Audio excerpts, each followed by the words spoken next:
За Монгол Улсын ерөнхийлөгчийн морин хуурыг түгээн дэлгэрүүлэх зарилгын хүрээнд өнөөдөр Дархуул аймгийн соёл урлаг аялал жуулчлал залуучуудын газар маань мөнхөд урсгах морин хуурын аялал өдрөлгийг зохион байгуулж байна. За энэ өдрөлгийнхөө хүрээнд бол морин хуурын энэ зарилгын хэрэгжилтийг хангуулах хүрээнд хийж хэрэгжүүлэх ажлаас гадна морин хуурын аялал номын үзэсгэлэн гаргалаа.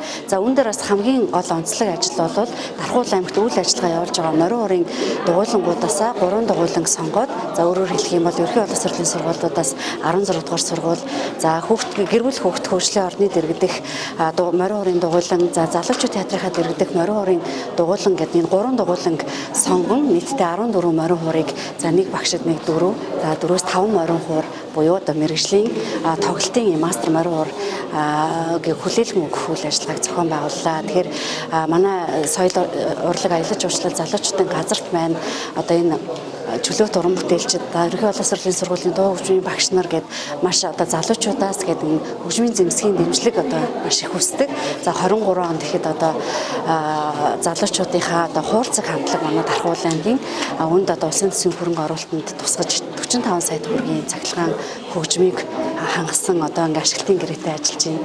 За өнгөрсөн жил ихэд од цогцлбор сургуулийнхаа цахилгаан хөгжмийн хамтлагт 28.6 сая төгрөгийн мөн энэ цахилгаан хөгжмийн ээж бүрийн хэрэгслийг хүлээлгэн өгсөн тэнд хүүхдүүд маань цахилгаан хөгжмөр хичээллэх юм боломжтой байна. Мөн нодон соёлын байгууллагуудтай буюу соёлын төвүүдтэй 3-4 морин хуурыг мөн өгсөн. За ингэснээрээ сум орон нутагт ажиллаж сурч байгаа иргэд хүүхдүүдийг морин хур хөгжмөр хичээллэх юм боломжийг олгосон. За үүний зэрэгцээ соёлын байгууллагууд буюу номын сан музейдээ хүртэл нэгээс 2 морин хууруудыг олгосон.